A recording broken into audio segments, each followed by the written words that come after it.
अस्सलाम वालेकुम dear students. आज हम जो क्वेश्चन करेंगे वो है 1998 का क्वेश्चन नंबर 3 पार्टनरशिप फॉर्मेशन का। तो सवाल है Karim and Rahim sole traders were doing business separately on January 1 1997। Their balance sheet show the following position. Karim और रहीम जो कि सोल ट्रेडर्स अपना बिजनेस चला रहे हैं 1 जनवरी 1 1997 को इनकी बैलेंस शीट फाइनेंशियल पोजीशन दी हुई है। Cash, account receivable, merchandise, inventory, office equipment का allowance for depreciation, allowance for bad debts और अकाउंट पेएबल।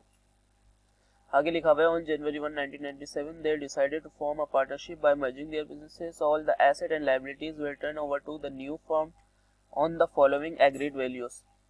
दोनों सोल ट्रेडर्स ने ये डिसाइड किया है कि अपने बिजनेस को मर्ज करके पार्टनरशिप बिजनेस बनाएंगे और एसेट और लायबिलिटीज की न्यू वैल्यू एग्रीड करेंगे। तो ये वैल्यूज इन्होंने एग्रीड की है अकाउंट रिसीवेबल की और मर्चेंडाइज इन्वेंट्री की, ऑफिस इक्विपमेंट की और अकाउंट पेएबल की। अकाउंट पेएबल की 1/2 टू बी एक्सेप्टेड, यानी बुक वैल्यू 32,000 का 1/2 इन्होंने इन्वेस्ट किया है बिजनेस में और 30,000 इधर 1/3 है, 1/3 30,000 का 1/3 आएगा और वो इन्होंने इन्वेस्ट किया है इस बिजनेस में। ठीक है, आगे लिखा हुआ है Karim and Rahim decided that their share capital in the new partnership will be rupees 1,20,000 and rupees 1 lakh respectively. They contributed the deficiency if any from their private funds. दोनों पार्टनर से ये डिसाइड किया है कि इनके दोनों के कैपिटल्स होंगे 1,20,000 एंड 1 लाख। करीम का 1,20,000 और रहीम का 1 लाख। और अगर इनके कैपिटल्स में कुछ कमी बेशी होगी यानी इन्वेस्टमेंट कम की पड़ रही होगी तो फिर वो अपने घर से जाके कैश ला के इन्वेस्ट करेंगे बिजनेस में और अपना कैपिटल पूरा करेंगे। ठीक है, रिक्वायरमेंट है इनकी जनरल एंट्रीज बनानी है इन दोनों के इन्वेस्टमेंट्स की और प्रिपेयर इनिशियल बैलेंस शीट यानी बैलेंस शीट बनानी है। इनके सॉल्यूशन की तरफ आते हैं। रहीम एंड करीम पार्टनरशिप जनरल बना रहे हैं। डेट 1997 जनवरी 1।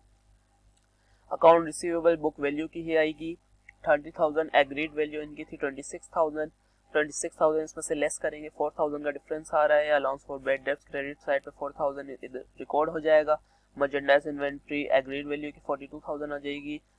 ऑफिस फर्नीचर 25,000 आ जाएगा और कैश इन्होंने 50,000 का इन्वेस्ट किया था। अब यहाँ पर इनको सम करेंगे तो 1,40,000 आएगा और इन तीनों को जब सम करेंगे तो 97 आएगा। 43 का डिफरेंस आएगा, 43 इधर रिकॉर्ड कर देंगे। अब 28,000 कम पड़ रहे हैं तो 28,000 ये घर से लाके इन्वेस्ट करेंगे। कैश 15,000 प्लस सफिशिएंट कैश 28,000 घर से लाके इन्होंने इन्वेस्ट किया तो इनका कैश 50,000 प्लस 28,000 43,000 हो गया। तो कैश के कॉलम में 43,000 रिकॉर्ड कर देंगे। और अकाउंट पेएबल इन्होंने 1/2 बोली थी बुक वैल्यू की, तो बुक वैल्यू थी 32,000 का जब 1/2 निकाला तो 16,000 आया। 16,000 यहाँ पर रिकॉर्ड कर दिया। एंट्री बैलेंस हो गई। नरेशन लिख दी टू रिकॉर्ड इन्वेस्टमेंट बाय करीम जनवरी 1। रहीम के इन्वेस्टमेंट देख लेते हैं। अकाउंट रिसीवेबल वही बुक वैल्यू की रिकॉर्ड होगी 40,000 की। अब वहाँ 39,000 एग्रीड वैल्यू थी, 39,000 उसमें से लेस करेंगे 1,000 का डिफरेंस आएगा तो क्रेडिट साइड पे 1,000 अलाउंस फॉर बैड डेब्ट्स के नाम से रिकॉर्ड कर देंगे। ठीक है, मर्चेंडाइज इन्वेंट्री एग्रीड वैल्यू की आएगी 24,000 की। ऑफिस फर्नीचर आएगा 20,000 का जो कि एग्रीड था। अब वही करेंगे, इन तीनों का सम करेंगे और इन तीनों का सम करेंगे। डिफरेंस आएगा 27 का जो कि कैश लिख देंगे। अब इन्होंने इन्वेस्ट किया था कैश 20,000 का। अब 7,000 की इनकी डेफिशिएंसी हुई है। अब ये घर से कैश ला के इन्वेस्ट करेंगे बिजनेस में। अब कैश इनका 7,000 भी प्लस हो जाएगा 20,000 में तो 27,000 का जो कि हमारा डिफरेंस आ रहा था वो पूरा हो गया। एंट्री बैलेंस हो गई। नरेशन रिकॉर्ड कर देंगे to record investment by Rahim. Solution number 1 complete हो गया। सॉल्यूशन नंबर 2 की तरफ आते हैं जो कि इनिशियल बैलेंस शीट है। बिजनेस का नाम आएगा Karim and Rahim partnership. Initial balance sheet बना रहे हैं। कब की बना रहे हैं? एज ऑन जनवरी 1 1997 जब बिजनेस स्टार्ट हुआ था, जबकि बैलेंस शीट बना रहे हैं। एसेट का कॉलम बनेगा और इक्विटीज का कॉलम बनेगा। एसेट में कैश 43,000 जो कि करीम का है और रहीम का 27,000, दोनों का सम करेंगे 70,000 आ गया।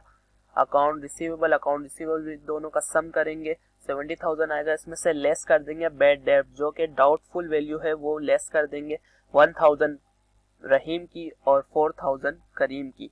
5,000 हुआ सम, दोनों का डिफरेंस निकालेंगे 65,000 आ गया जो कि नेट रियलाइजेबल वैल्यू है। मर्चेंडाइज इन्वेंट्री दोनों का सम करेंगे करीम और रहीम की 66,000 आएगी।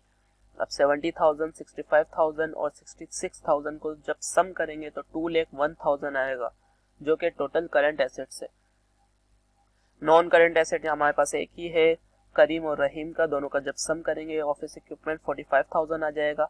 2,01,000 plus 45,000 is equal to 2,46,000 total assets.